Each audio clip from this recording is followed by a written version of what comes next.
What's up everyone? Welcome back to the channel। तो finally almost last, इसके बाद agency बचता है हमारे पास आ चुका है आज unit 8 that is bailment and pledge. तो बेलमेंट एंड प्लेज को खत्म करते हैं, कॉन्ट्रैक्ट एक्ट भी आपका समाप्त और almost everything is done packed. And 16 दिसंबर है आज, लगभग पूरा महीना 16 को ही है शायद हमारा एग्जाम लॉ का।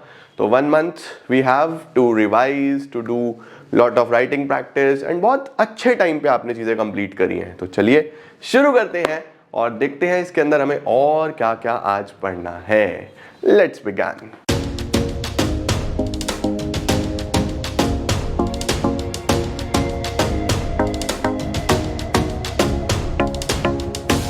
गाइज आज हम पढ़ने वाले हैं दो तरीके के कॉन्ट्रैक्ट्स, जो कि है बेलमेंट और एक है प्लेज। दोनों ही बहुत आसान है, कुछ खास इनमें है नहीं। सबसे पहले बेलमेंट से शुरू करते हैं। बच्चों बेलमेंट क्या है? बेलमेंट याद रखना बेलियर वर्ड से आया है, फ्रेंच वर्ड है बेलियर, जिसका मतलब होता है डिलीवर करना, विच मीन्स टू डिलीवर। तो बेलमेंट का सिंपल सा मतलब होता है कि आपके पास कोई पर्टिकुलर प्रॉपर्टी है, राइट? वो प्रॉपर्टी जो है मूवेबल होनी चाहिए, राइट? तो कोई मूवेबल प्रॉपर्टी है, जैसे फॉर एग्जाम्पल मेरे पास ये कैमरा है, ठीक है, और ये मेरा कैमरा जो है ये खराब हो जाता है, तो मैं इसको सर्विस सेंटर पे रिपेयर करने के लिए दे रहा हूं। तो देखो मैं किसी इंसान को ये कैमरा, ये प्रॉपर्टी ट्रांसफर कर रहा हूं विद अ पर्पस क्या है कि भाई इसको रिपेयर कर देना and he will give me back after get it repaired, है ना? जैसे ये ठीक हो जाएगा वो मुझे वापस कर देगा। तो बेलमेंट का मतलब सिंपल सा यही होता है कि आप कोई प्रॉपर्टी किसी इंसान को दे रहे हो with a purpose and as soon that purpose is over, जैसे जैसे वो पर्पस फुलफिल हो जाता है तभी वो सामने वाला आपको गुड्स क्या कर देता है, वापस कर देता है। इस केस में भी बच्चों दो पार्टीज होती हैं, जो गुड्स देने वाला है वो बेलर, जिसको दिया गया है वो बेली, ठीक है? तो फॉर एग्जांपल मेरे पास कोई किताब है, मैंने आपको पढ़ने के लिए दे दी, आपने पढ़ के वापस दे दी, ये भी बेलमेंट हुआ। मैंने एक्टिवा सर्विस पे दी, गाड़ी सर्विस पे दी, कैमरा खराब हो गया, इस तरीके के सारे कॉन्ट्रैक्ट्स बच्चों बेलमेंट होते हैं। सही है? देखो क्या लिखा है। बेलमेंट मीन्स हैंडलिंग ओवर और change of possession, hand over करना या पोजेशन चेंज होना। पोजेशन का मतलब कि किसके पास है ये सामान, मालिक तो मैं ही रहूंगा, ऑफ कोर्स मेरी चीज है तो मालिक तो मैं ही रहूंगा, तो ऑनरशिप चेंज नहीं होती। ऑनरशिप वही है, हम सेल थोड़ी ना कर रहे हैं जो ऑनरशिप चेंज होगी, ऑनरशिप वही है, सिर्फ पोजेशन, कब्जा चेंज हो रहा है कि किसके कब्जे में है ये चीज, right? As per section 148 sir याद करना है, हाँ बेटा सेक्शन याद करना है। Bailment is the delivery of goods by one person to other, important चीज, फॉर सम पर्पस होना चाहिए, ठीक है? That the goods when the purpose is accomplished, जब पर्पस पूरा हो जाएगा तो गुड्स रिटर्न करे जाएंगे, वापस दिए जाएंगे, ठीक है? या फिर अगर वापस करने की जरूरत नहीं है तो उनको डिस्पोज कर दिया जाएगा as per the directions of the person delivering them, जैसे किसी पर्सन ने जिसने उनको डिलीवर करा है जैसे वो डायरेक्शंस देगा उस हिसाब से, ठीक है? चलो सर आगे क्या दिया हुआ है? पार्टीज टू बेलमेंट, कौन कौन सी पार्टीज होती हैं? एक बेलर, एक बेली। बेलर कौन होता है? जिसका सामान है, जो डिलीवर कर रहा है। बेली जिसको डिलीवर करे गए हैं। देखो लिखा हुआ है जहां पे एक्स ने अपनी गाड़ी रिपेयर के लिए वाई को दी, एक्स बेलर है, वाई बेली है, परफेक्ट। ऐसे बहुत सारे एग्जाम्पल्स यहाँ पे दिए हुए हैं, बहुत सिंपल से हैं, आप कर सकते हो। Done sir. Essential elements, sir bailment के कौन कौन से एलिमेंट्स हो सकते हैं? बहुत ही सिंपल है बच्चों, वेरी सिंपल। सबसे पहला एसेंशियल एलिमेंट देखोगे लिखा हुआ है कॉन्ट्रैक्ट होना चाहिए। बेलमेंट भी वैसे ही है, देखो है तो एक टाइप ऑफ कॉन्ट्रैक्ट ही ना, तो कॉन्ट्रैक्ट है, राइट? बस इसमें यह है कि जरूरी नहीं है कि आपको इसमें कंसीडरेशन भी हो कुछ ना कुछ। जैसे मैं अपने दोस्त को कोई बुक पढ़ने के लिए दे देता हूं तो मैं उससे कोई कंसीडरेशन थोड़ी ना ले रहा हूं, बदले में कुछ ले थोड़ी ना रहा हूं, बस दे रहा हूं। तो इसमें ध्यान रखना, no consideration is necessary to create a contract of bailment. Consideration नहीं भी होगी तो भी ये कॉन्ट्रैक्ट वैलिड रहेगा। ओके। नंबर 2, गुड्स की डिलीवरी होनी चाहिए। अब डिलीवरी बच्चों दो तरीके की होती है, हम पीछे भी पढ़ के आए हैं, सेल्स ऑफ गुड्स एक्ट में ही पढ़ा था हमने। दो तरीके की डिलीवरी होती है, एक्चुअल डिलीवरी जहां पे आप गुड ही उठा के रख के आते हो, जैसे फॉर एग्जांपल मैं ये कैमरा खराब हो गया तो इसको सर्विस सेंटर पे दे के आऊंगा। कंस्ट्रक्टिव डिलीवरी भी होती है जो जिसको हम सिंबॉलिक भी बोलते हैं कि मैंने बस चाबी दे दी, गाड़ी की सर्विस वाले मेरे घर आए, मैंने उनको चाबी दे दी, अपने आप ले जाएंगे, तो चाबी देना भी एक डिलीवरी ही है ना। तो उसको हम क्या बोल देते हैं बच्चों, constructive delivery. Right, perfect, done sir. सबसे पहले देखो एक चीज और, डिलीवरी ऑफ गुड्स में ये भी मैंने आपको बताया, bailment is only for movable goods. ये सिर्फ मूवेबल के लिए होता है, नॉन मूवेबल या इमूवेबल के लिए नहीं होता ये, तो इस चीज का ध्यान रखना, इमूवेबल के लिए नहीं होता, this is only for movable goods. ठीक है, परफेक्ट सर। एक्चुअल डिलीवरी कौन सी होती है, जब आप गुड्स फिजिकली हैंडेड करते हो, और कंस्ट्रक्टिव डिलीवरी कौन सी होती है, जब कुछ ऐसी चीज करते हो कि डिलीवर हो गया, जैसे गाड़ी की चाबी दे देनी, एक्टिवा की चाबी दे देनी, तो ये है कंस्ट्रक्टिव डिलीवरी। ओके, पर्पस होना चाहिए बच्चों, बेलमेंट बिना किसी पर्पस के नहीं होगा। अगर आपने बिना किसी पर्पस के सामान दिया है, जैसे मैंने किताब दी पढ़ने के लिए, कैमरा दिया रिपेयर करने के लिए, गाड़ी दी सर्विस कराने के लिए, तो पर्पस के साथ वही बेलमेंट होगा। देखो लिखा हुआ है the goods are delivered for some purpose. Purpose express भी हो सकता है, इम्प्लाइड भी हो सकता है, यानी वही या तो मैं बताऊंगा कि इस पर्पस के लिए दे रहा हूं, या फिर सेल्फ अंडरस्टूड होगा कि भैया अगर सर्विस वाले को मैं गाड़ी दे रहा हूं तो ऑफ कोर्स सर्विस करने के लिए ही दे रहा हूं ना, घूमने के लिए तो नहीं दे रहा कि ले जा भाई मौज ले गाड़ी मार के आ, इसलिए तो नहीं दे रहा, सर्विस के लिए दे रहा हूं यार, है ना। चलो नेक्स्ट क्या है बच्चों, पोजेशन चेंज होता है बेलमेंट में, ऑनरशिप चेंज नहीं होती, ऑनरशिप चेंज हो जाएगी तो सेल हो जाएगा, है ना। पोजेशन चेंज होगा कि अभी कैमरा मेरे पास है, मैं जब इसको सर्विस पे दूंगा तो ये किसी और के पास रहेगा, तो यहां क्या लिखा हुआ है, possession in bailment, possession of goods changes. ठीक हो गया बेटा जी, क्लियर है, यस सर। और क्या चेंज नहीं होता, ऑनरशिप चेंज नहीं होता, ऑनर कौन रहता है अल्टीमेटली, बेलर ही रहता है। राइट, ठीक है, डन सर।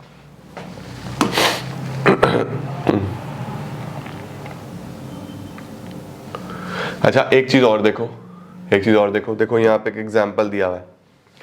क्या एग्जाम्पल दिया हुआ है, अगर आपने अपने ऑर्नामेंट्स यानी कि ज्वेलरी, ये इंपॉर्टेंट है, मेरी नजर पड़ी सावधान इंडिया, इस पे क्वेश्चन भी आ जाता है, अगर आपने अपनी ज्वेलरी बैंक में रखी हुई है, ठीक है, अब आप कहो कि सर वो तो मेरे पोजीशन में ही नहीं है, वो तो बैंक के पोजीशन में है, तो बताओ क्या ये बेलमेंट है, जल्दी से फटाफट से कमेंट सेक्शन में लिखो, आपको क्या लगता है, पढ़ना मत प्लीज, नहीं तो फिर क्या फायदा नॉलेज लगाने का या अपना थोड़ा सा दिमाग लगाने का। देखो कमेंट सेक्शन में, अगर मैंने अपना गोल्ड या कोई ज्वेलरी मैंने बैंक के लॉकर में रखी हुई है, क्या ये बेलमेंट है बच्चों जी। नंबर 1 सर डिलीवरी हो रही है, हाँ हो रही है। नंबर 2 सर इसका पर्पस क्या है, सर क्या पर्पस है इसका, पर्पस तो ऐसा कुछ भी नहीं है, मैंने बैंक में रखा हुआ है सेफ्टी के लिए कि ठीक है घर में इधर उधर हो सकते हैं, चोरी हो सकते हैं, बैंक में सेफ है। तीसरा क्या बैंक मुझे वापस कर देगा ये पर्पस पूरा होने के बाद, भाई बैंक को तो राइट ही नहीं है, मेरा है, मैं खुद ही जब चाहूं तब निकाल सकता हूं। अल्टीमेटली बच्चों वो लॉकर जो है वो भी मेरा ही पोजेशन है, मैं ही उसको ओपन कर सकता हूं, मैं ही उसको क्लोज कर सकता हूं, सामने वाला देख भी नहीं सकता। तो क्या बोला इसने, depositing ornaments in a bank locker is not bailment, ये बेलमेंट नहीं है, क्योंकि ऑर्नामेंट्स जो रखे गए हैं उसकी कीज अभी भी आप ही के पास है, बैंक के पास नहीं है। ठीक है, परफेक्ट सर। नेक्स्ट आता है बच्चों रिटर्न ऑफ द गुड्स। जैसे ही पर्पस पूरा हो जाता है बेलमेंट का, तो आपको गुड्स क्या करने हैं, रिटर्न करने हैं, वापसी करने हैं। तो बेलमेंट में याद रखना return is important. Bailee is obliged to return the goods physically, the goods should be returned in the same form as given, ये भी इंपॉर्टेंट है, जैसे दिए थे वैसे ही वापस लूंगा मैं गुड्स। ये नहीं है कि भैया दिए थे एक्टिवा बढ़िया और तू और खराब करके ले आया, वो नहीं चलेगा। It should be noted that exchange of goods should not be allowed. The bailey cannot deliver some other goods. Other goods नहीं चलेंगे चाहे वो हाई वैल्यू पे भी क्यों ना हो। Perfect sir. अच्छा ये डिपॉजिट विड्रॉन ये भी बेलमेंट नहीं होता, क्यों नहीं होता, क्योंकि सेम नोट तो नहीं मिलेगा, है ना। अच्छा सर, अब कितने तरीके के बेलमेंट हो सकते हैं, कितने प्रकार के बेलमेंट हो सकते हैं। सबसे पहले बच्चों अगर हम बेनिफिट की बात करें, अगर हम बेनिफिट की बात करें तो 3 तरीके के हो सकते हैं। सबसे पहला जहां पे बेलर को बेनिफिट हो, दूसरा जहां पर बेली को बेनिफिट हो, तीसरा जहां पर दोनों को बेनिफिट हो। तो ध्यान रखना, अगर हम बेनिफिट की बात करें तो हमारे पास 3 तरीके के हो सकते हैं जहां पे तीनों को बेनिफिट्स हो। सबसे पहला बेलर, दूसरा बेली, तीसरा दोनों को।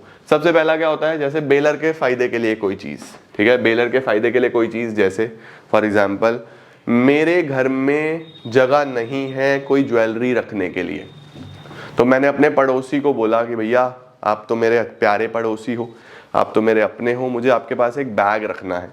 उसको बताया नहीं मैंने इसमें क्या है, मैंने कहा प्लीज़ इसकी सेफ्टी रखना है ना, और आप इसको प्लीज़ ध्यान रखना, और मैं आपसे वापस ले लूँगा ये, है ना, आपको बस इसकी सेफ्टी रखनी है, राइट। 7 दिन के लिए रख लो, 10 दिन के लिए रख लो, 10 दिन के लिए रख दिया मैंने, ठीक है। या सपोज मैं बाहर जा रहा था और मुझे डर लग रहा था कि भाई ये चोरी ना हो जाए पीछे से, मेरे घर में तो कोई है भी नहीं, तो मैं 10 दिन के लिए अपनी इंपॉर्टेंट ज्वेलरी अपने पड़ोसी को देगा कि 10 दिन बाद मैं आपसे वापस ले लूंगा, आपको बस सेफ रखना है ये। तो देखो डिलीवर कर रहा हूँ, विद पर्पस कर रहा हूँ, 10 दिन बाद उसको मुझे वापस भी करना है, तो ये मेरे बेनिफिट के लिए हुआ। The delivery of some valuables to a neighbour for safe custody without charge. तो किसका फायदा है, बेलर का। सर बेली के फायदे के लिए कोई चीज, बेली के फायदे के लिए कोई चीज का मतलब होता है, अब जैसे फॉर एग्जांपल उसने मुझे बोला पड़ोसी ने, भैया ये तो मैं रख लूंगा, चलो ठीक है रख लिए उसने। जब मैं आ गया वापस तो वो आ गया कि भैया आपकी एक्टिवा चाहिए थी 2 दिन के लिए, मेरी एक्टिवा खराब हो रही है, देखो मैंने भी तो आपके सामान का ध्यान रखा था, आप मुझे एक्टिवा नहीं दे सकते। मैंने कहा ठीक है यार रख ले, कोई बात नहीं। मैंने अपनी एक्टिवा दे दी उसको यूज करने के लिए 2 दिन के लिए, कुछ चार्ज नहीं करा मैंने भी उससे। क्या ये सिर्फ उसके बेनिफिट के लिए हुआ है ना। तो लिखा हुआ है देखो, the lending of a bicycle to a friend without charge, right. और अगर हम दोनों के बेनिफिट की बात करें तो कैमरा रिपेयर, एक्टिवा की सर्विस, बाइक की सर्विस, भाई सामने वाले को पैसा मिल रहा है, मुझे मेरा सामान ठीक होके मिल रहा है, तो ये सब दोनों के बेनिफिट के लिए आ जाता है, राइट। तो on the basis of benefit bailment 3 तरीके का हो सकता है, बेलर के लिए, बेली के लिए, दोनों के लिए। अगर हम बात करें बच्चों रिवॉर्ड के लिए कि आपको बदले में क्या मिल रहा है, बदले में कुछ मिल रहा है या नहीं मिल रहा है, तो वहां पे बेलमेंट 2 तरीके का हो सकता है। एक होता है ग्रैटिटुअस। ग्रैटिटुअस का मतलब होता है बच्चों जो आउट ऑफ ग्रैटिट्यूड कर दिया। ग्रैटिट्यूड का मतलब फ्री ऑफ कॉस्ट कर दिया, जैसे मैंने अभी एक्टिवा दे दी अपने पड़ोसी को फ्री ऑफ कॉस्ट, तो ये आउट ऑफ ग्रैटिट्यूड है, ये ग्रैटिटुअस बेलमेंट हुआ। और एक जो जिसमें मुझे कुछ ना कुछ पैसे का या किसी इस तरीके का लेन देन होगा दोनों पार्टी की तरफ से, उसको नॉन ग्रैटिटुअस भी बोलते हैं। तो अगर आपको बेनिफिट के बेसिस पे पूछे तो 3, जिसमें एक्सक्लूसिवली बेलर का बेनिफिट हो, बेली का बेनिफिट हो, दोनों का बेनिफिट हो। अगर ये पूछे हमें रिवॉर्ड के बेसिस पे तो ग्रैटिटुअस और नॉन ग्रैटिटुअस। ग्रैटिटुअस कौन सा होगा, ग्रैटिटुअस मीन्स फॉर फ्री, जो फ्री के लिए होता है, जहां पे एक इंसान दूसरे के लिए कोई सर्विस देता है, कुछ भी करता है gratuitously, that is free of charge, ठीक है। और नॉन ग्रैटिटुअस क्या होता है, जिसमें दोनों को कुछ ना कुछ लेन देन होता है, कंसिडरेशन प्रॉपर होता है इसके अंदर, ठीक है बच्चा, डन सर। अब आ रहा है बेटा जी duties of a bailor. Weather भी अजीब ही है बेटा, कपड़े कम पहनो तो ठंड लगती है, ज्यादा पहनो तो गर्मी लगती है, ठीक है कोई बात नहीं। हम पढ़ रहे हैं ड्यूटीज ऑफ अ बेलर, ठीक है। अब बेलर की क्या क्या ड्यूटीज हो सकती हैं। बेलर कौन है, बेलर है जो आपको आपका अपना एसेट प्रोवाइड कर रहा है ना। इसकी क्या क्या ड्यूटीज हैं, देखो सेक्शन 150, 58, 59, 64 में दिया हुआ है क्या क्या चीजें दी हुई हैं, इन सबको लिखा हुआ है, लेकिन मैं आपको बता दूं एक बार। सबसे पहले to disclose the known facts. देखो एसेट के बारे में जो भी चीजें हैं, फॉर एग्जांपल मैं आपको अपना व्हीकल दे रहा हूँ, गाड़ी दे रहा हूँ, एक्टिवा दे रहा हूँ, तो वो अगर कहीं से भी खराब है, उसमें कोई प्रॉब्लम है, तो इट इज माई ड्यूटी कि मैं आपको वो सब बताऊं कि भाई क्या क्या चीजें इसमें गड़बड़ हैं। तो उससे रिलेटेड गड़बड़ ही नहीं, अगर कोई अच्छी चीज भी है, मतलब मुझे फैक्ट्स आपको बताने चाहिए, ये मेरी पहली ड्यूटी है। दूसरी duty to bear necessary expenses. अगर कोई भी बेसिक उस पर खर्चा होना है कि मुझे ऐसा लग रहा है कि आपने मेरे से एक्टिवा मांगी और मुझे ऐसा लग रहा है कि पंचर है, तो यार उसको ठीक करा के दे देता हूँ ना मैं आपको, पहले उस पर जो भी नेसेसरी एक्सपेंसेस है वो मैं आपको करा के दे दूंगा। तीसरी चीज इंडेमनीफाई बेली। अगर मैंने कोई चीज आपसे छुपाई, मैंने आपसे कोई चीज छुपाई, या मेरी नेग्लिजेंस की वजह से मुझे कोई चीज पता थी और मैंने आपको नहीं बताई, उसकी वजह से आपको कोई नुकसान हो गया, तो फिर मैं आपको इंडेमनीफाई करके दूंगा, उस चीज के लिए कंपनसेशन भी दूंगा, क्योंकि मेरी नेग्लिजेंस की वजह से वो चीज हुई है। चौथा bound to accept the goods. Fourth ये है कि मैंने अगर आपको कोई चीज दी है तो मेरी ड्यूटी है, रिस्पॉन्सिबिलिटी है कि मैं उसको वापस से एक्सेप्ट करूं, मैं उसको ये नहीं बोल सकता कि नहीं नहीं अब तो तू ही रख भाई, गड़बड़ हो, ऐसा नहीं है। मेरी ड्यूटी है कि मुझे उसको एक्सेप्ट करना ही पड़ेगा। देखो जरा क्या क्या लिखा हुआ है, आ जाओ चारों को डिटेल में पढ़ते हैं। सबसे पहले क्या लिखा हुआ है देखो, bailor's duty to disclose faults in goods bailed. मैंने जो भी गुड्स बेल करे हैं यानी आपको दिए हैं बेलमेंट पे, अगर उसमें कोई फॉल्ट है तो इट इज माय ड्यूटी कि मैं आपको वो चीज बताऊं। तो देखो बहुत क्लियरली लिखा हुआ है, in case of gratuitous bailment. ग्रैटिट्यूअस का क्या मतलब है, जो आउट ऑफ ग्रैटिट्यूड कर रहा हूं, out of respect, out of love, out of affection कर रहा हूं, तो bailor is bound to disclose to the bailee all the faults in the goods bailed of which the bailor is aware, जो उसको पता है और जो कि वो बता सकता है कि हाँ भाई ये चीजें मेरे अंदर हो रही थी, प्रॉब्लम आ रही थी, उससे रिस्क हो सकता है। ठीक है, अगर वो नहीं बताता तो वो रिस्पॉन्सिबल हो जाएगा डैमेजेस के लिए। ठीक है, जैसे एग्जांपल देखो, ए लेंड्स अ हॉर्स, ए ने एक हॉर्स लेंड करा, लेंड का मतलब वही होता है प्रोवाइड करा, which he knows to be vicious to be, vicious का मतलब कि उसको पता है कि थोड़ा कमला सा है घोड़ा, मतलब थोड़ा सा पागल है, right. He does not disclose the fact, उसने ये चीज बी को बताई नहीं। अब जो घोड़ा है, बी आराम से राइड कर रहा था, घोड़े को अपनी वही कोई प्रॉब्लम हुई बीच में, उसने बी को फेंक के मारा और भाग गया वहां से। अब देखो, the horse run away, B is thrown and injured, इसके लिए ए जिम्मेदार है बच्चों, ए की रिस्पॉन्सिबिलिटी है। ठीक हो गया बेटा, क्लियर है। दूसरा क्या है, in case of non gratuitous bailment, अगर बेलमेंट नॉन ग्रैटिट्यूअस था, मतलब आउट ऑफ लव नहीं था, आपने कंसिडरेशन भी लिया था उस चीज के लिए, तो फिर क्या है भाई, तब भी तुम छुपा थोड़ी ना सकते हो, बताना तो तुम्हें पड़ेगा। तो if the goods are bailed for hire, the bailor is responsible for such damage whether he was और was not aware of the existence of such faults. इसका मतलब चाहे आपको पता था चाहे आपको नहीं पता था, आपको उस चीज का कंपनसेशन बेयर करना ही पड़ेगा अगर कोई नुकसान हो जाता है। देखो क्या लिखा हुआ है, A hires a carriage of B, A ने बी से एक हायर करा, मतलब रेंट पे बोल लो, एक तरीके से कोई चीज ली है। The carriage is unsafe, carriage unsafe था, though B is not aware of it, B को पता नहीं था, ए तब भी इंजर्ड हो गया। भैया कंपनसेशन तो आप ही को भरना पड़ेगा ना, है ना, सामान आपका था, आपको उस चीज में ध्यान रखना चाहिए था। आपको पता है या नहीं पता है, इससे क्या मतलब है, आपको उस सामने वाले ने उस चीज के पैसे दिए हैं, फ्री में थोड़ी ना दिया आपने वो चीज, तो आपको ध्यान रखना है कि आप सही सामान ही दे रहे हो। ठीक है, परफेक्ट। ड्यूटी टू पे नेसेसरी एक्सपेंसेस, इसका क्या मतलब होता है बच्चों जी, यहां पे क्या मतलब है, जो भी अल्टीमेटली खर्चे आ रहे हैं, है ना, वो भी आपको भरने पड़ेंगे उस सामान से रिलेटेड। भाई सामान तुम्हारा है, कोई और क्यों भरेगा उस चीज को। देखो क्या लिखा हुआ है, in case of gratuitous bailment where by the condition of the bailment the goods are to be kept और टू बी कैरिड और to have work done upon them by the bailee for the bailor. Bailee ने उस पे कोई काम करना है, बेली को उसको अपने पास रखना है, बेली ने उस चीज को अपने पास रखा हुआ है, अब उस पे कोई खर्चा हुआ, उसकी मेंटेनेंस पे कोई पैसा लग गया बेली का, तो वो किससे रिकवर करेगा, बेलर से ही तो रिकवर करेगा ना, बेलर को भरना पड़ेगा भाई वो अमाउंट। लिखा हुआ है, the bailee is to receive no remuneration, the bailor shall repay to the bailee the necessary expenses incurred by him and any extraordinary expenses incurred by him for the purpose of the bailment. तो उस सामान के ऊपर अगर बेली ने किसी भी तरीके का कोई खर्चा करा है, किसी भी तरीके का कोई खर्चा करा है, तो उस चीज के लिए बेलर को वो एक्सपेंस बेयर करना पड़ेगा। अल्टीमेटली सामान बेलर का है, बेली ने तो अपने पास किसी पर्पस के लिए रखा था, उस टाइम पे उस पे जो भी खर्चे हुए भरने तो बेलर को ही है ना, सीधी सीधी सी बात है। नेक्स्ट क्या है, अगर नॉन ग्रैटिट्यूअस बेलमेंट होता है बच्चों, नॉन ग्रैटिट्यूअस का क्या मतलब हुआ, मतलब जिस चीज का ऑलरेडी कंसीडरेशन चल रहा था, ऑलरेडी आपने पैसे लिए हैं, सामने वाले ने आपसे सामान लिया है, उस चीज का वो पे कर रहा है ना, इस केस में बेलर को पे करना है सिर्फ एक्स्ट्रा ऑर्डिनरी डैमेजेस, सिर्फ और सिर्फ एक्स्ट्रा ऑर्डिनरी डैमेजेस। देखो यहां पे क्या था, यहां पे नेसेसरी एक्सपेंसेस भी ध्यान रखना, ग्रैटिट्यूअस के केस में नेसेसरी एक्सपेंसेस भी और एक्स्ट्रा ऑर्डिनरी एक्सपेंसेस भी, ग्रैटिट्यूअस में दोनों, राइट। और अगर हम नॉन ग्रैटिट्यूअस की बात करें तो एक्स्ट्रा ऑर्डिनरी। एग्जांपल से देखो और क्लैरिटी आएगी आपको। देखो क्या लिखा हुआ है, ए ने टैक्सी ली बी से, ए ने टैक्सी ली बी से, पर्पस क्या है, गुड़गांव जाना है उसको नोएडा से, नोएडा से गुड़गांव जाना है भाई, टैक्सी ली, पर्पस के लिए ली, पर्पस के बाद वापस आ जाएगा, और यहाँ पे पैसे का लेन देन हुआ है, टैक्सी है ना, तो ग्रेडिटुअस नहीं है, नॉन ग्रेडिटुअस है, ठीक है। During the journey a major defect occurred in the engine, journey के बीच में एक बड़ा डिफेक्ट हो गया, ए को पे करना पड़ा 5,000 रुपए एज रिपेयर चार्जेस, ए ने 5,000 रुपए रिपेयर चार्जेस के दे दिए, ठीक है। अब ये जो है बच्चों एक्स्ट्रा ऑर्डिनरी एक्सपेंसेस हैं, ये एक्स्ट्रा ऑर्डिनरी एक्सपेंसेस हुए, और बेलर की ड्यूटी है, बेलर की ड्यूटी है भाई कि वो उन एक्सपेंसेस को बेयर करेगा।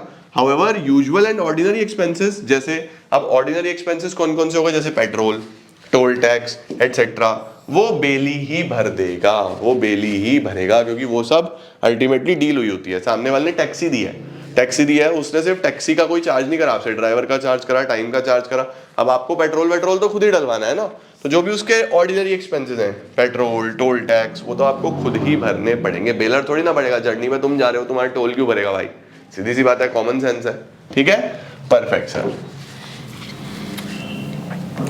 Duty to indemnify the bailee for premature termination, this is important, ये आपको पता भी होना चाहिए। प्रीमैच्योर का मतलब होता है टाइम से पहले, प्रीमैच्योर का मतलब होता है टाइम से पहले, टाइम से पहले। फॉर एग्जाम्पल मेरे से आपने 7 दिन के लिए मेरी गाड़ी ली कि भैया हमारे घर में शादी है और हमें गाड़ी की जरूरत पड़ेगी, हमारे पास 2 ही गाड़ी है, हमें एक गाड़ी और चाहिए, आप अपनी गाड़ी दे दो, हम आपको उसका पेमेंट करेंगे, पर्पस यही है बस। मैंने कहा ठीक है यार, कोई दिक्कत नहीं है, तू मेरी गाड़ी ले ले, कोई प्रॉब्लम नहीं है, 7 दिन के लिए तेरी। अब तीसरे ही दिन के बाद चौथे दिन मुझे खुद मेरी गाड़ी की जरूरत पड़ गई, बहुत अर्जेंट, मुझे कहीं बाहर जाना था, तो मैं आपके पास आया, मैंने कहा भैया ऐसा है, देखो भले ही मैंने आपको दी थी ये गाड़ी, लेकिन मुझे बहुत ज़रूरत है, although I am the owner, तो मैं आपसे ले सकता हूँ। तो मैंने टाइम से पहले ही इस बेलमेंट वाले कॉन्ट्रैक्ट को एक तरीके से ब्रीच कर दिया। भाई बेलमेंट वाला कॉन्ट्रैक्ट तो 7 दिन का था ना, और मैं टाइम से पहले ही आपसे गाड़ी लेने के लिए आ गया। तो देखो इस सिनेरियो में क्या लिखा हुआ है कि it is my duty to indemnify the bailee. अगर बेली को मेरे प्रीमैच्योर टाइम से पहले टर्मिनेशन से कोई नुकसान हुआ है तो मुझे उसको इंडेमनीफाई करना है। इंडेमनीफाई का मतलब वही वापस से उसी पोजीशन में लेके आना है जिसमें पहले था, मतलब उसको सारा कंपनसेशन वगैरह भरना पड़ेगा अगर उसको कोई लॉस हुआ। क्या लिखा है? The baler must compensate the belly for the loss or damage suffered by the bailey that is in excess of the benefit received। जितना उसने बेनिफिट लिया था उससे ज्यादा अगर उसका कोई नुकसान हो रहा है। फॉर एग्जाम्पल अब ये तो होता, सपोज मैंने उसको गाड़ी दे दी थी और ग्रेटिट्यूड में दे दी थी, बस आउट ऑफ ग्रेटिट्यूड दे दी थी कि चल ठीक है यार तू मेरी गाड़ी रख ले, ओके। अब सपोज उसने बेनिफिट उठा लिया था 3 दिन तक मेरी गाड़ी से 20,000 रुपए का, घूम रहा है लेके जा रहा है, 20,000 रुपए का उसने बेनिफिट उठा लिया था। अब मैंने जब चौथे दिन अपनी गाड़ी वापस ले ली तो 5वें 6ठे 7वें दिन उसके बाद गाड़ी नहीं होगी तो उसका नुकसान हो रहा है ना, उसको कहीं और से गाड़ी लेके आनी पड़ी, वहां उसको पेमेंट भी करना पड़ा। अब सपोज वहां से उसको 25,000 रुपए की गाड़ी लानी पड़ी, तो अब उसने मेरे से बेनिफिट कितने का ले लिया था? 20,000 रुपए का। उसका लॉस कितना हो रहा है? 25,000 रुपए का। तो नेट तो 5,000 रुपए ही बैठते हैं ना, तो मैं ये 5,000 रुपए की भरपाई उसको करूंगा क्योंकि अल्टीमेटली मैंने ही तो प्रीमैच्योर ब्रीच करी है इस कॉन्ट्रैक्ट की, राइट। तो देखो लिखा हुआ है जो डैमेज है या लॉस है that is in excess of the benefit, वो अल्टीमेटली उसको देने पड़ेंगे, भरना पड़ेगा। सही है जी। अच्छा जी, bailor's responsibility to bailee. The bailor is responsible to the bailee for the following. Number 1 क्या क्या? इंडेमनीफाई फॉर एनी लॉस, ये तो आ ही गया, कोई भी लॉस होगा तो अल्टीमेटली बेलर को उसको इंडेमनीफाई करना पड़ेगा। दूसरा, रिसीव बैक द गुड्स, जब बेली रिटर्न करेगा तो मुझे उस टाइम पे गुड्स वापस ले लेने हैं।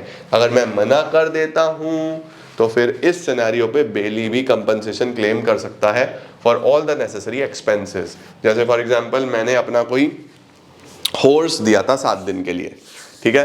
अब 7वें दिन जब 7 दिन पूरे हो गए बेली वापस लेके आया कि लो भैया अपना घोड़ा संभालो। मैंने कहा यार 4 दिन और रख ले प्लीज, मेरे पास जगह नहीं है या मैं कहीं बिजी हूं। तो 4 दिन जब बेली और रखेगा तो उसके एक्सपेंसेस भी होंगे, खाना पिलाना नहलाना धुलाना सारी चीजें होंगी, है ना, घुमाना फिराना।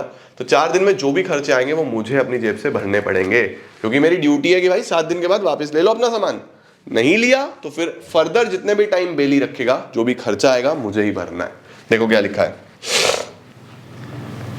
when the bailee returns them after the time of bailment has expired or the purpose accomplished, if the bailer refuses to take delivery, अगर refuse कर देता है तो इस सिनेरियो में bailee can claim compensation for all the necessary expenses including the safe custody.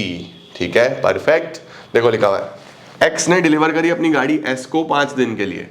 However अगर x इसको वापस नहीं लेता 1 महीने तक भी, तो एस सारे नेसेसरी एक्सपेंसेस जो उसने करे हैं वो क्लेम कर सकता है।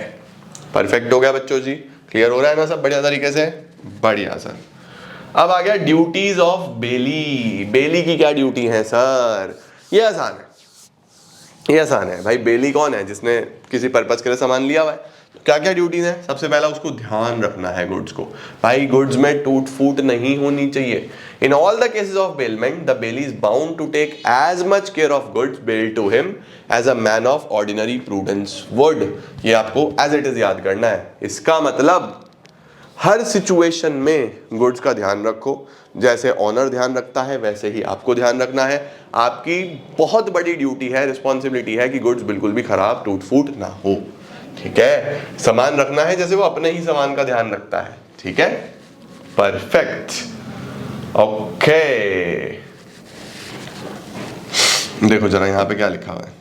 एग्जाम्पल बढ़िया है, एग्जाम्पल बहुत शानदार है। सावधान इंडिया।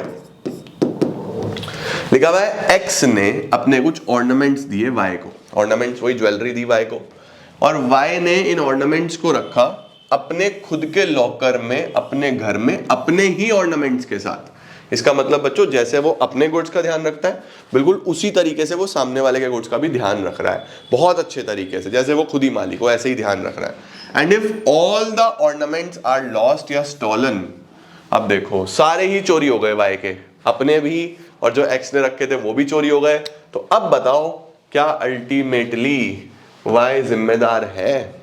देखो बच्चों वाई ने तो सारा ध्यान वैसे ही रखा था जैसे अपने का रख रहा था वो, है ना। अब वो वहां पे उसका इंटेंशन ही नहीं था कि वो ध्यान ना रखे, उसने तो बहुत अच्छे से ध्यान रखा हुआ था। चोरी हो गए अल्टीमेटली, तो Y will not be responsible. ठीक है, वहीं पे अगर एक्स ने स्पेसिफिकली वाई को बोला था कि भैया आप इसको बैंक में रखना, आप अपने घर मत रखना, चोरी हो सकते हैं, आप बैंक में रखना, लेकिन उसने तब भी अपने रेजिडेंस पे रखा, तो फिर वाई रिस्पॉन्सिबल हो जाएगा बच्चों, फिर वाई रिस्पॉन्सिबल हो जाएगा। ठीक है, परफेक्ट। अब एक एक्सेप्शन देखो इसका। Bailee when not liable for the loss. Bailee कब लायबल नहीं होगा? कब लायबल नहीं होगा बच्चों? लायबल कब नहीं होगा? जैसे अभी आपको मैंने एग्जाम्पल में दिखाया ही है। बेली लायबल क्यों नहीं हुआ था? यहाँ पे बेली लायबल, वाई लायबल क्यों नहीं हुआ था? क्योंकि उसने उसी तरीके से ध्यान रखा था जैसे उसके खुद के अपने गुड्स हो, वो कोई डिफरेंस कर ही नहीं रहा था। ठीक है, तो देखो लिखा हुआ है the Bailey in the absence of any special contract. अब देखो यहाँ पे स्पेशल कॉन्ट्रैक्ट था कि भैया बैंक में ही रखना, तब तो वो लायबल हो जाएगा। लेकिन अगर कोई स्पेशल कॉन्ट्रैक्ट नहीं है तो bailee is not responsible if he has taken reasonable care as required. उसने अच्छे से उनका केयर किया है। Next, not to make any inconsistent use of goods.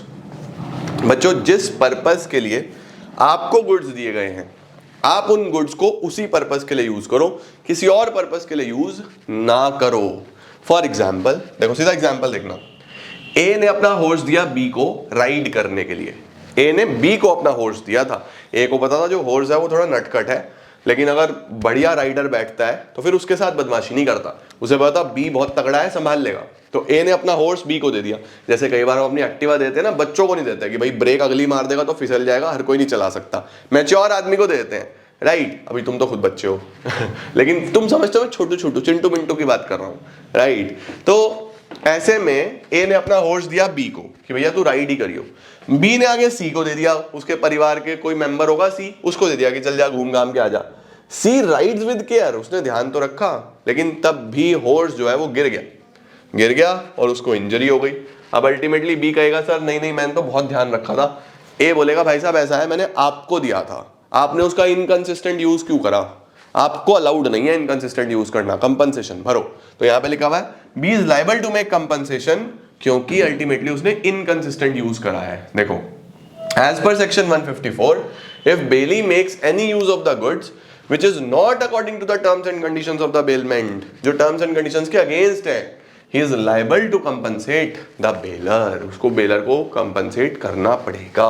तो duties of Bailey में ध्यान रखना, सबसे पहले तो टेक केयर करे, दूसरा कोई भी इनकंसिस्टेंट यूज ना करे, यानी आउट ऑफ कॉन्ट्रैक्ट जाके उसको यूज ना करे. तीसरा, ये सारे एग्जाम्पल इसी के हैं बच्चों, चेक करके चलना, ठीक है. Not to mix the goods. बच्चों जी, इसने बोला कि आप गुड्स को अपने गुड्स के साथ मिक्स नहीं करोगे. अगर आपने अपने गुड्स के साथ मिक्स कर दिया और बाद में सेपरेट करना मुश्किल हो गया, मैं अलग ही नहीं कर पा रहा, मेरे कौन से हैं, तो भैया मुझे इंडेमनीफाई करो, मुझे इंडेमनीफाई करो, मुझे पैसे भरो उस चीज के. सीधी सीधी सी बात है. अगर मैं अलग कर रहा हूं तो अलग करने में जो एक्सपेंसेस आ रहे हैं बेली को, वो भी भरने पड़ेंगे, क्योंकि मैंने मना किया था कि इसको अपने गुड्स के साथ मिक्स मत करना, तूने तब भी मिक्स कर लिया, तो अब खर्चे तो मेरे आ रहे हैं ना उसको अलग करने में, आप भरो एक्सपेंसेस. वो लिखा हुआ है, देखो क्या लिखा है. If the Bailey mixes the goods with his own goods with the consent of the baler, both the parties shall have an interest in proportion of their respective share in the mixture thus produced. बोल रहा है कि अगर बेली ने mix करे goods को अपने goods के साथ, लेकिन कंसेंट ऑफ द बेलर के साथ, बेलर से पूछ के, तो फिर दोनों का अपना अपना प्रोपोर्शनेट शेयर हो जाएगा. भाई जितने बेली के वो उसके रहेंगे, जो बेलर के वो बेलर के रहेंगे. लेकिन if the Bailey without the consent of the baler mix कर देता है and the goods can be separated, उनको सेपरेट किया जा सकता है, तो फिर जोन से जिसके हैं वो उसी को रहेंगे, सेपरेट करके बेलर वाले बेलर के, बेली वाले बेली के. But if the bailee is bound to bear the expenses of separation, लेकिन बेली को एक्सपेंसेस ऑफ सेपरेशन भरने पड़ेंगे, ठीक है. और अगर वो सेपरेट हो ही नहीं सकते फिर इंडेमनीफाई करना पड़ेगा, ठीक है. Perfect sir. वो इसमें है, देखो यहां पे क्या है. If the Bailey without the consent of the bailor mixes the goods with his own goods in such a manner that is impossible to separate, हम उसको सेपरेट कर ही नहीं सकते, and to deliver them back, तो फिर baler entitled होता है किस चीज को, उसको कंपनसेशन मिलना चाहिए बेली से. ठीक हो गया बेटा जी. ओके, देखो जरा क्या लिखा हुआ है. ए ने एक बैरल दिया केप फ्लोर का जो 4500 रुपए का था बी को. बैरल का मतलब आप पूरा का पूरा एक कंटेनर मान लो, भर के दिया बी को, ठीक है. बी ने बिना ए से पूछे मिक्स कर दिया उस फ्लोर को अपने खुद के फ्लोर के साथ, उसका 2500 रुपए का था. अब देखो एक 4500 वाली चीज थी, एक 2500 वाली चीज थी, अब कर दिया मिक्स. अब कैसे अलग अलग करो भाई, दोनों आटा है, अलग अलग कैसे करें. इस सिनेरियो में बी को कंपनसेट करना पड़ेगा ए को, ठीक है. परफेक्ट. नेक्स्ट आता है रिटर्न द गुड्स. ये बच्चों हम पीछे भी पढ़ चुके हैं कि बेली की ड्यूटी है, जैसे ही उसका पर्पस पूरा होता है या जो टाइम है वो पूरा होता है, उसको वो गुड्स को वापस करना है, ठीक है. लिखा हुआ है it is the duty of the bailee to return और deliver according to bailor's direction the goods bailed without demand as soon as the time for which they were bailed has expired और the purpose has been accomplished, ठीक है. Perfect है. अगर वो return नहीं करता तो फिर उस पर कोई भी लॉस होता है, कोई डिस्ट्रक्शन होता है, कोई क्वालिटी खराब होती है, तो उसको उस चीज का कंपनसेशन भरना पड़ेगा. Perfect sir. ये इसका एग्जाम्पल लिखा हुआ है बेटा जी. क्या एग्जाम्पल है, देखो जरा. X delivered books to Y to be bound. Y promise to return the books within a reasonable time. X ने कुछ बुक्स दी वाई को कि भैया इनकी बाइंडिंग कर दे. बाइंडिंग समझते हो ना, सिल दे उसको अच्छे तरीके से.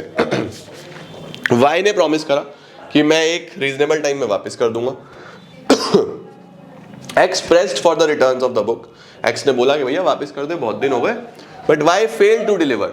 वाई तब भी नहीं दे रहा after the expiry of reasonable time.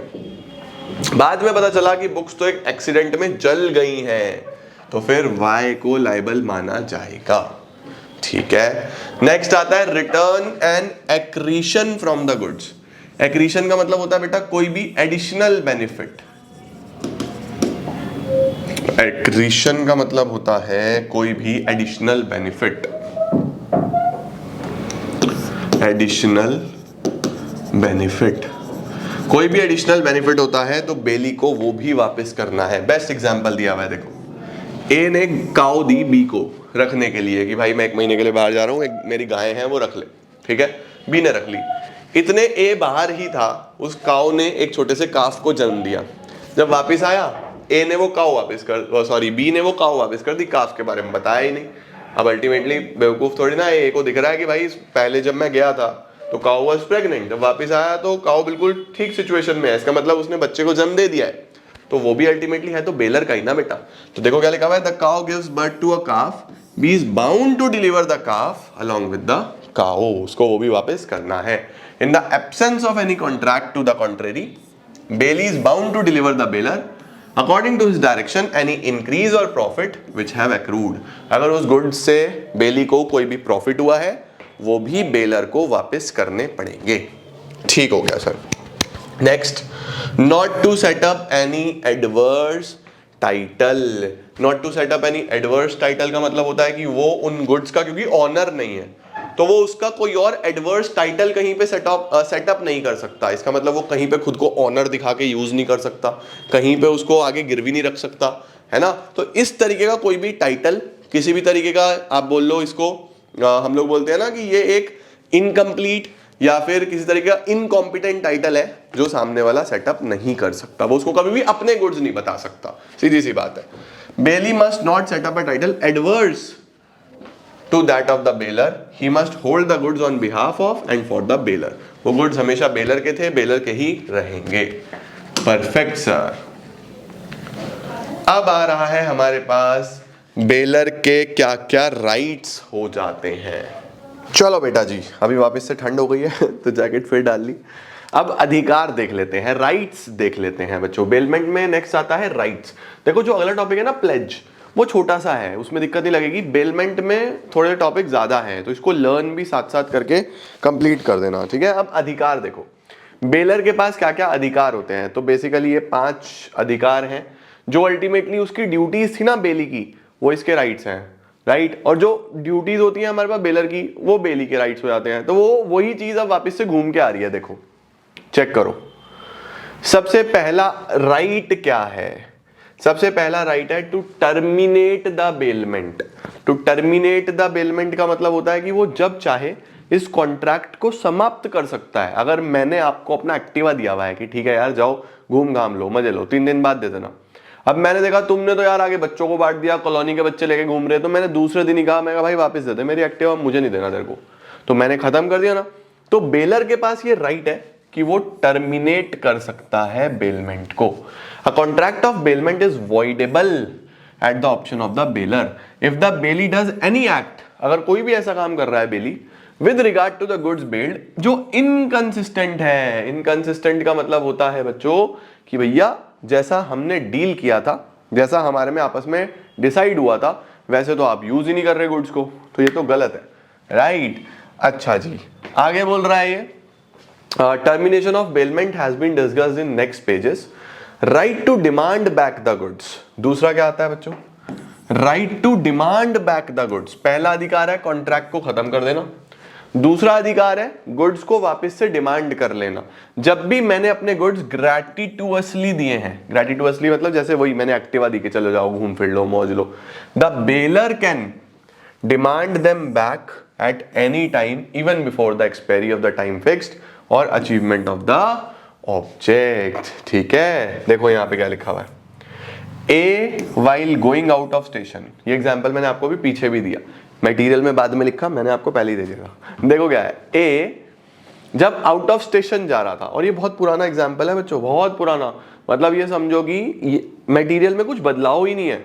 मैं 2014-15 में 2015 के आसपास मैं सीए फाउंडेशन देख रहा था, तब उस टाइम पे इसी तरीके के सेम टू सेम एग्जांपल्स थे, और अब देखो 2025 आ गया, ऑलमोस्ट सेम एग्जांपल्स अब भी चल रहे हैं। तो देख रहे हो कुछ बदला ही नहीं है खास, क्योंकि कॉन्ट्रैक्ट एक्ट ही बहुत पुराना है। वो देखो कितना पुराना है ना। देखो ए while going out of station, A out of station जा रहा है और उसने अपने ऑर्नामेंट्स दिए बी को कि भैया सेफ रखना 1 महीने के लिए, ठीक है। अब ए जो है 1 महीने के बाद बोल के गया था और 1 हफ्ते में ही वापस आ गया, रिटर्न हो गया 1 हफ्ते में ही, तो क्या वो अपने ऑर्नामेंट्स वापस से डिमांड कर सकता है क्या? बिल्कुल उसके अधिकार है भाई, ऑनर तो वही है, ग्रेटिट्यूअसली दिया था। He may demand the return of his ornaments even though the time of 1 month has not expired. ठीक हो गया बेटा, बस इतना सा है कि प्री मैच्योर आप उसको खत्म कर रहे हो, तो अगर बेली को कोई नुकसान हुआ, कोई अमाउंट ऑफ लॉस हुआ, कोई कंपनसेशन उसको देना पड़ा कहीं पे, तो फिर उस सिनेरियो में आपको वो भरना पड़ेगा, वो ये है। However, due to the premature return of the goods, if the bailee suffers any loss which is more than the benefit actually obtained, ठीक है, तो बेलर को वो कंपनसेट करना पड़ेगा। Done sir. नेक्स्ट क्या आ रहा है? Right to file a suit against the wrong doer. सीधी सीधी सी बात है कि अगर सामने वाले ने यानी बेली ने आपके गुड्स का कोई गलत प्रयोग करा, कोई आपको नुकसान पहुंचा दिया, सामान खराब कर दिया, तो आप उसके ऊपर केस भी कर सकते हो। तो आपको अधिकार है बेलर को to file a suit against a wrong doer. Right to sue the bailee, bailee को भी स्यू कर सकता है सारी लाइबिलिटीज के लिए, राइट। उसके बाद right to compensation. Right to compensation का मतलब होता है कि अगर अल्टीमेटली कोई नुकसान पहुंचा है आपके गुड्स को बेली की किसी एक्टिविटी की वजह से, यानी कि आपने जिसको बेलमेंट पे गुड्स दिए हैं उसने उसको गलत तरीके से यूज करा, उसको नुकसान पहुंचा दिया, सामान खराब कर दिया, मेरी एक्टिवा खराब कर दी, मेरी गाड़ी खराब कर दी, तो मैं कंपनसेशन क्लेम कर सकता हूं। क्या लिखा है? If any damages caused to the goods bailed because of the unauthorised use और unauthorised mixing of the goods, bailor has the right to claim compensation. अब आ रहे हैं बच्चों rights of a bailee. Sir bailee के क्या क्या अधिकार हैं? सबसे पहला अधिकार है right to deliver the goods to any one of the joint bailors. इसका मतलब क्या होता है? इसका मतलब होता है कि भैया अगर 2-3 जॉइंट बेलर्स ने मिलके उसको सामान दिया है, देखो if several joint owners bailed the goods, several का मतलब कि किसी पर्टिकुलर प्रॉपर्टी एक्टिवा के 3 मालिक हैं, ऑल्दो ऐसा होता नहीं है, ठीक है, लेकिन फिर भी चलो मान लो कि एक्टिवा के 3 मालिक हैं, तो बेली के पास अधिकार है to deliver them to any one of the joint owner unless there was a contract to the contrary. तो उसके पास अधिकार है कि वो किसी को भी डिलीवर कर सकता है, ठीक है, किसी को भी डिलीवर कर सकता है अदर उनके बीच में कोई कॉन्ट्रैक्ट नहीं है। फॉर एग्जांपल एबीसी 3 मालिक थे और कॉन्ट्रैक्ट हुआ कि ए को ही डिलीवर करना बेली इस गुड्स को, अब तो ए को ही करने पड़ेंगे, लेकिन अगर कॉन्ट्रैक्ट नहीं है तो लेके वो भले ही ए से गया हो वापस वो बी को सी को जिसका मन करे उसको कर सकता है, पहला राइट। जैसे एग्जांपल देखो, ABC are joint owners of a harvesting combine. They delivered it on hire to D. ABC का एक मशीन है, उन्होंने वो D को दे दी 1 महीने के लिए, जब एक्सपायरी होगा तो D किसी को भी वापस कर सकता है, A को, B को या C को। ठीक है बच्चों, right to deliver the goods to any one of the joint bailors. Next, right to indemnity.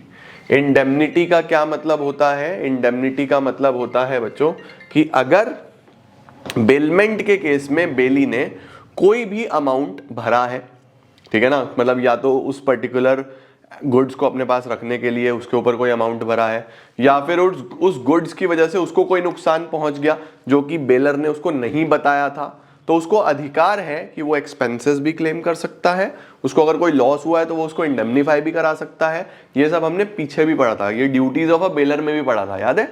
तो ड्यूटीज ऑफ अ बेलर थी, राइट्स ऑफ अ बेली है, वही चीज मैंने आपको बताई ना, सेम है।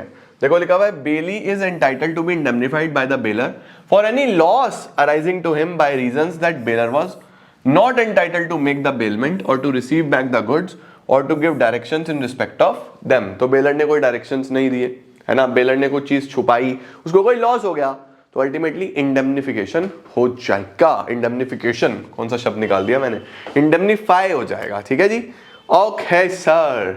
नेक्स्ट क्या होता है? अच्छा ये चीज भी देखो, bailee can also claim the necessary expenses for the purpose of gratuitous bailment. ठीक है, right to claim compensation in case of faulty goods. Faulty goods समझते हो? अगर बेलर ने उसको खराब गुड्स दिए, उस वजह से उसको कोई नुकसान हो गया, तो वो भी वो कंपनसेशन क्लेम कर सकता है। A bailee is entitled to receive compensation from the bailor for any loss caused to him due to the failure of the baler to disclose any faults. ठीक है, done sir. Next, right to claim necessary expenses. ये तो बच्चों पीछे भी आया था। अगर ग्रेटिटुअस बेलमेंट है तो जितने भी नेसेसरी एक्सपेंसेस उसने भरे हैं, चाहे वो ऑर्डिनरी हो चाहे वो एक्स्ट्रा ऑर्डिनरी हो, in case of gratuitous bailment the bailor shall repay to the bailee all the necessary expenses and any extraordinary expenses incurred by him for the purpose of bailment. ये भी हमने पीछे पढ़ लिया था. Next, right to apply to court to decide the title of the goods. इसका क्या मतलब होता है? अगर बेसिकली आपने किसी बेलर से कोई गुड्स लिए बेलमेंट पे, ठीक है, और वो गुड्स आपके पास आके कोई और क्लेम करने लगा, फॉर एग्जाम्पल मैंने कोई एक्टिवा लिया ए से और बी मेरे पास आके क्लेम करने लगा कि यार ये तो मेरी एक्टिवा है, अब मैं कैसे डिसाइड करूं भाई ए की है या बी की है, तो मेरे को ये अधिकार है कि मैं कोर्ट में जा सकता हूं, कोर्ट को बोल सकता हूं कि जज साहब मुझे चेक करके बताओ किसका है ये, मैं तो फंस गया, वो भी मेरे से एक्टिवा मांग रहा है, वो भी मेरे से एक्टिवा मांग रहा है, मैंने तो एक से ही लिया था भाई, दोनों से थोड़ी लिया था, तो मेरे पास अधिकार है कि मैं अप्लाई कर सकता हूं कोर्ट में ये डिसाइड करने के लिए कि एक्चुअल टाइटल किसका है, एक्चुअल ऑनर कौन है.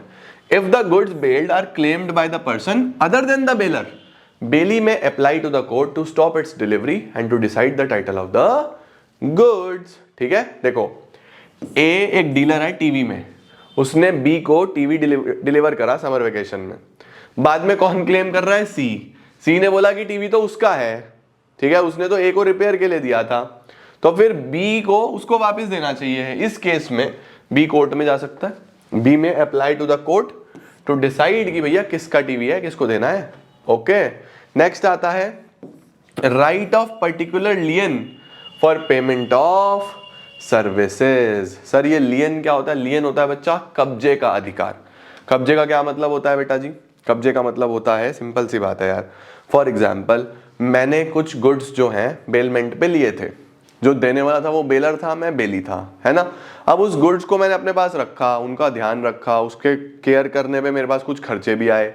जब मैं बेलर के पास गया, मैंने कहा यार मेरे को इसके कंपनसेशन तो दे दे, ये जो मेरे खर्चे आए खर्चे तो पे कर दे. उसने बोला कौन से खर्चे? मेरे गुड्स वापस कर चुपचाप, कोई खर्चे नहीं दे रहा मैं. मैंने कहा अच्छा बेटा मैं वापस नहीं करूंगा जब तक खर्चे नहीं दोगे. तो जब तक मुझे मेरा पैसा नहीं मिलता, मेरे पास राइट है कि मैं उन गुड्स को अपने कब्जे में रख सकता हूं. इसको बोलते हैं right of lien. Sales of goods act में ही पढ़ा था हमने इस तरीके की चीजें, याद है. तो पर्टिकुलर लियन होता है एक, और एक जनरल लियन होता है. ये अभी आगे दिया हुआ है, दोनों पढ़ाता हूं. राइट ऑफ लियन समझ गए बच्चा? सही है सर. अब क्या आ रहा है? Right of bailor and bailee against any wrong doer. Wrong doer का मतलब बच्चों अगर कोई थर्ड पार्टी बेसिकली कुछ गलत कर देती है तो फिर उसके अगेंस्ट क्या राइट्स हैं. देखो लिखा हुआ है, if a third party wrongfully deprives the bailee of the use or possession of goods bailed, यानी कि अगर कोई थर्ड पार्टी गलत तरीके से रोक रही है बेली को, किस चीज के लिए? यूज के लिए या पोजेशन रखने के लिए जो गुड्स उसको बेल्ड हुए हैं, ठीक है, या फिर कोई इंजरी पहुंचा रही है, तो बेली एंटाइटल है to use the remedies as the owner might have used. क्या बात है. इसका मतलब बेली को वो सारे अधिकार है अगेंस्ट द थर्ड पार्टी जो एक एक्चुअल ऑनर को होते. इसका मतलब अगर कोई थर्ड पार्टी बेली को उसके कॉन्ट्रैक्ट एंजॉय करने से रोकती है तो बेली को हर तरीके का अधिकार मिलेगा जो एक ओरिजिनल ऑनर को मिलता. ठीक है. एंड ईदर द बेलर और द बेली में bring a suit against the third person. चाहे तो बेलर और चाहे तो बेली कोई भी केस कर सकता है. ठीक हो गया बच्चों? क्लियर है या नहीं है? उसके बाद जो भी उनको कोर्ट से रिलीफ मिलेगा, है ना भाई, सपोज कंपनसेशन मिला या कुछ भी रिलीफ मिला, तो जो भी उनके इंटरेस्ट का होगा, जो बेलर के इंटरेस्ट का होगा, जो बेलर के बेनिफिट में होगा वो बेलर को दे दिया जाएगा, जो बेली के इंटरेस्ट का होगा वो बेली को दे दिया जाएगा. वो नीचे लिखा है देखो, अपॉर्शनमेंट ऑफ रिलीफ और compensation obtain from such suits.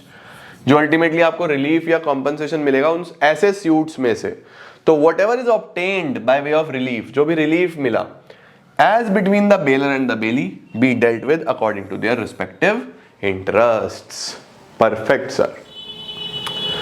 इसके बाद आ रहा है बच्चों टर्मिनेशन ऑफ बेलमेंट. बेलमेंट कैसे खत्म हो सकता है, कब खत्म हो सकता है, अल्टीमेटली ये बेलमेंट का कॉन्ट्रैक्ट एंड कब होगा.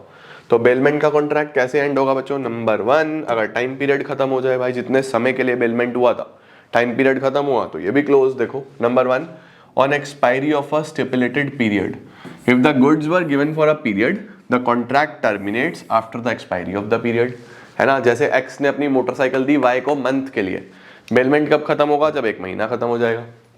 नंबर 2, या फिर जो पर्पस है वो हल हो जाए।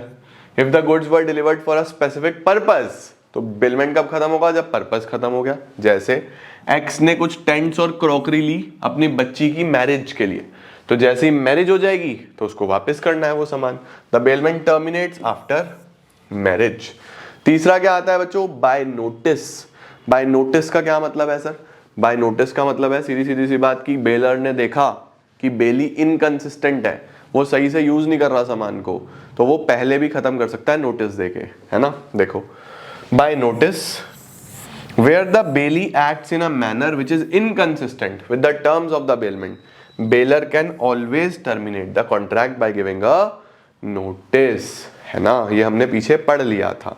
ओके, ग्रेटिट्यूअस बेलमेंट जो है वो भी कभी भी खत्म हो सकता है बाय गिविंग अ नोटिस। बस ये है कि अगर आप प्री मैच्योर टर्मिनेशन करते हो बेलमेंट का, तो कोई भी लॉस होता है तो वो बेलर को भरना पड़ता है, ये भी हमने पीछे पढ़ा था। Done sir. नेक्स्ट आ रहा है बाय डेथ। अगर बेलर या बेली किसी की भी डेथ हो जाती है तो भी टर्मिनेट हो जाता है बेलमेंट।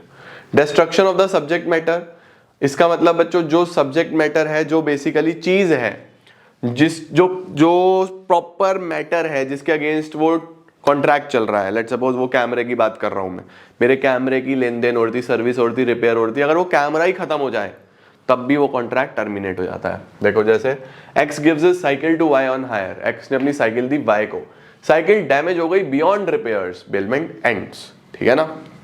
बढ़िया सर। इसके बाद आ रहा है बच्चों finder of the lost goods, ये हमने पीछे भी पढ़ा था। Finder of the lost goods में भी मैंने आपको वहां पे पढ़ाया था कि फाइंडर ऑफ लॉस्ट गुड्स भी किस पर्टिकुलर सिचुएशन में आ जाता है, जैसे वो बेली हो, वहां पढ़ाया था ना कि जिसको सामान मिलता है वो आज से बेली ट्रीट किया जाएगा। और मैंने आपको बोला था कि ये तब बताऊंगा जब बेलमेंट पढ़ाऊंगा। अब तो पढ़ लिया ना पूरा बेलमेंट, तो अगर आपको कोई खोया हुआ सामान मिलता है तो अब आप बेली की तरीके से ट्रीट करे जाओगे, यानी आपको वो सारी ड्यूटीज भी फॉलो करनी है और आपके पास वो सारे राइट्स भी हैं जो हमने अभी पीछे बेली के पढ़े हैं। समझ गए। देखो क्या लिखा है, the right of finder of lost goods, right of finder of lost good may sue for specific reward offered. A person who finds some goods, अगर एक पर्सन जिसको कोई गुड्स मिल जाते हैं जो उसके नहीं है, उसको हम फाइंडर ऑफ द गुड्स बोलते हैं। तो it is the duty of the finder of goods to find the true owner, भैया ट्रू ओनर ढूंढो and surrender the goods to him. However the finder has no right to sue the owner for compensation for trouble and expense voluntary incurred by him in finding the owner and preserving the goods.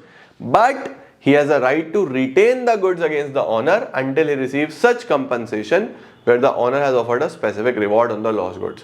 इसका मतलब बच्चों अगर owner ने कोई specific reward announce करा हुआ है तो फिर उसको वो रिवॉर्ड जब तक नहीं मिलता तब तक वो गुड्स को अपने पास रख सकता है। देखो लिखा हुआ है he has a right to retain the goods against the owner जब तक उसको कंपनसेशन नहीं मिल जाता जहां पे ओनर ने स्पेसिफिक रिवॉर्ड ऑफर करा हुआ है। ठीक हो गया बच्चों, perfect. When finder of things commonly on sale may sell it, इसका मतलब है जब कोई चीज which is commonly the subject of sale if lost, if the owner can not with reasonable diligence to be found और if he refuses upon demand to pay the lawful charges the finder may sell it. क्या बोल रहा है ये court कह रहा हूं, लो क्या बोल रहा है, लो बोल रहा है कि क्या फाइंडर कभी उस सामान को बेच सकता है क्या? हाँ बेच सकता है। कब बेच सकता है? Number 1, when the thing is in danger of perishing, यानी कि आपको ऐसा लग रहा है कि वो पेरिश हो जाएगी, खराब हो जाएगी या उसकी वैल्यू खत्म हो जाएगी, तो उसको बेच सकते हैं। when the lawful charges of the finder in respect of the thing amounting to 2/3 of its value, मतलब कि अल्टीमेटली जो उसकी वैल्यू है उसके 2/3 या उससे ज्यादा आपका खर्चा ही हो चुका है उस सामान को लेके। जो सामान है उसको संभालने के लिए, रखने के लिए, उसकी वैल्यू का 2/3 से ज्यादा आपका खर्चा हो चुका है। फॉर एग्जांपल 1 लाख की कोई चीज है और उसका 2/3 66,666 से ऊपर आपका खर्चा हो चुका है, तो तब आप उसको बेच सकते हो। तो ध्यान रखना पेरिशेबल नेचर का है या फिर जो लॉफुल चार्जेस हैं of the finder in respect of the thing found वो आपके 2/3 से ऊपर आ चुके हैं। ठीक है बच्चों, तो आप बेच सकते हो, ये याद कर लेना। नेक्स्ट आता है बच्चों राइट ऑफ लियन। राइट ऑफ लियन का क्या मतलब होता है? कब्जे का अधिकार। सर कब्जे का अधिकार का क्या मतलब है? आप उसको अपने पास रख सकते हो, आपको उसको वापस देने की जरूरत नहीं है। देखो क्या लिखा हुआ है, lien is the right of a person to retain the goods. Retain का मतलब अपने पास रख सकते हो जब तक उसका क्लेम सेटिस्फाई नहीं होता या ड्यू डेट उसको वापस नहीं दिया जाता। यानी कि अगर मेरे पास कोई सामान है और वो मैंने क्यों रखा हुआ है, क्योंकि मुझे सामने वाले से कोई पैसे लेने हैं। सपोज गोल्ड लोन है, ठीक है, मैं गोल्ड लोन प्रोवाइड करता हूँ और मैंने गोल्ड रखा हुआ था कि भैया लोन ले जाओ, पैसा चुका देना, गोल्ड वापस ले जाना। तो जब तक मुझे मेरा पैसा नहीं मिल रहा तब तक मैं उस सोने को वापस नहीं करूंगा। मेरे पास राइट है कि मैं उसको रख सकता हूं, उसको बोलते हैं राइट ऑफ लियन। ठीक है ना बच्चों? तो lien is the right of a person to retain the goods जब तक मेरा क्लेम सेटिस्फाई नहीं हो जाता। किस चीज का? किसी कर्जे का। ठीक है। लियन दो तरीके का होता है बच्चों, पर्टिकुलर लियन, जनरल लियन। पर्टिकुलर लियन का मतलब क्या होता है बेटा? एक स्पेसिफिक पर्टिकुलर गुड्स को ही रिटेन करना। ठीक है, जैसे कि फॉर एग्जाम्पल सुनो, ये चिंटू है, चिंटू का लैपटॉप खराब हो गया। ठीक है, चिंटू का लैपटॉप हो गया खराब। चिंटू ने लैपटॉप दिया रिपेयर करने के लिए छोटू को। छोटू बहुत चतुर आदमी है, ये रिपेयर करता है। इसने चिंटू का लैपटॉप रिपेयर कर दिया, जिसमें उसका स्किल लगा, जिसमें उसका एक्सपर्टीज लगा, जिसमें उसकी नॉलेज लगी। स्किल लगा, नॉलेज लगी, एक्सपर्टीज लगी, है ना। अब इसने बोला छोटू ने कि भैया मेरे 5,000 रुपए दो, 5,000 रुपए लगेंगे। चिंटू ने बोला अरे भाई इतने पैसे 2,000 रुपए मिलेंगे। उसने बोला ना ना ना भाई, 5,000 रुपए से 1 रुपया कम नहीं। तो अब यहाँ पे लड़ाई हो गई कि कितने पैसे। छोटू ने बोला भैया मैं तो आपका लैपटॉप वापस नहीं दूंगा जब तक आप मुझे 5,000 रुपए नहीं दोगे। तो देखो यहाँ पे यही बोल रहा है कि जब भी where the bailee has in accordance with the purpose of the bailment rendered any service, कोई सर्विस दी, कोई भी सर्विस दी जिसमें कोई लेबर लगी है या स्किल लगी है in respect of the goods bailed, तो उसके पास अधिकार है कि वो उनको रिटेन कर सकता है जब तक उसको उसके बदले में रेम्युनरेशन नहीं मिल रहा। जो भी उसने सर्विसेज दी है उसका पैसा जब तक उसको नहीं मिल रहा तब तक के लिए उसके पास उसको रखने का अधिकार है। यही होता है particular lien. It is a right to retain, देखो लिखा हुआ है, it is a right to retain only the particular goods in respect of which the claim is due. वही वाले गुड्स को रखना जिसकी रिस्पेक्ट में पेमेंट ड्यू है। ठीक है। और जनरल लियन क्या होता है सर? देखो जरा, सबसे पहले और एग्जांपल देखो। A gives clothes to B, a tailor to make it into coat. B को कोट रखने का अधिकार है जब तक उसको पैसा नहीं मिलता। ठीक है ना, परफेक्ट है। अच्छा, जनरल लियन क्या होता है?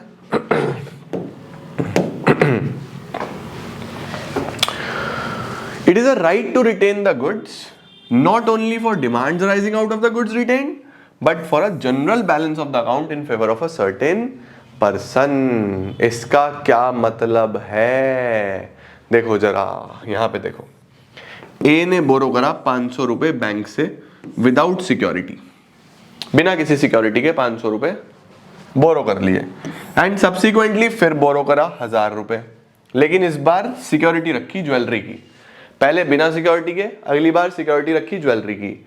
अब यहां पे देखो, even where A has returned 1,000, A ने भले ही 1,000 रुपए वापस कर दिए हों, being the second loan, banker अभी भी ज्वेलरी रिटेन कर सकता है पहले वाले 500 के बदले में।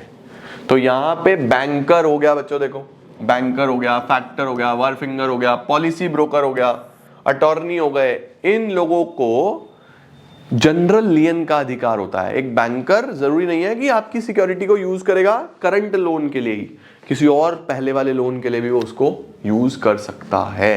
तो इस बात का ध्यान रखना। जनरल लियन होता है जो किसी स्पेसिफिक डेट के लिए नहीं होता, जनरली राइट होता है ना। और पर्टिकुलर लियन कौन सा होता है हमारे पास? ये वाला, जो कि एक स्पेसिफिक गुड से रिलेटेड या स्पेसिफिक ड्यू से रिलेटेड होता है। Okay sir, clear. इसके बाद जनरल लियन और पर्टिकुलर लियन में एक डिफरेंस है छोटा सा, ये आपको एक बार अच्छे तरीके से रीड कर लेना है और आपको क्लियर हो जाएगा। देखो सबसे पहले जनरल लियन का कौन सा सेक्शन है 171, पर्टिकुलर का है 170। जनरल लियन क्या बोलता है, आपको बोलता है पोजेशन रख लो आप गुड्स के against general balance of account. कोई पर्टिकुलर डेट के लिए नहीं होता, जनरल बैलेंस के लिए होता है। जबकि पर्टिकुलर आपको राइट देता है to retain specific goods for non payment of amount, specific के लिए, ठीक है। General lien not automatic but recognise through on agreement, है ना, एक एग्रीमेंट से आता है, और ये ऑटोमेटिक है, ये ऑटोमेटिकली आ जाएगा आपके पास। ठीक हो गया बच्चों जी, क्लियर है। अब जनरल लियन के अंदर कोई स्पेसिफिक स्किल या लेबर नहीं लगी होती, पर्टिकुलर तभी आता है जब कोई स्किल या लेबर लगी होती है, जैसे मैंने आपको एग्जांपल दिया, ठीक है। परफेक्ट, बढ़िया सर। इसके अंदर जनरल लियन किसको मिलता है, सिर्फ इन लोगों को, banker, factor, wharfingers, policy brokers etcetera. जबकि स्पेसिफिक कब आता है, बेली के केस में, फाइंडर ऑफ गुड्स के केस में, प्लेजी के केस में, ठीक है। सर ये प्लेजी कौन होता है, प्लेजी की बात आगे करेंगे। अनपेड सेलर हम पढ़ चुके हैं ऑलरेडी, अनपेड सेलर हमने सेल्स ऑफ गुड्स एक्ट में पढ़ा था। पार्टनर हो गया, इनके लिए पर्टिकुलर लियन होता है बच्चों। लो जी, प्लेज और एजेंसी बच्चों, अब आपके दो टॉपिक बचे। प्लेज ऑलमोस्ट देखो 29th पेज पे हूं मैं, 37 पेजेस का है, तो 7-8 पेजेस का प्लेज है ये। कल की वीडियो में मैं आपको प्लेज कराता हूँ, एजेंसी कराता हूँ, कॉन्ट्रैक्ट समाप्त।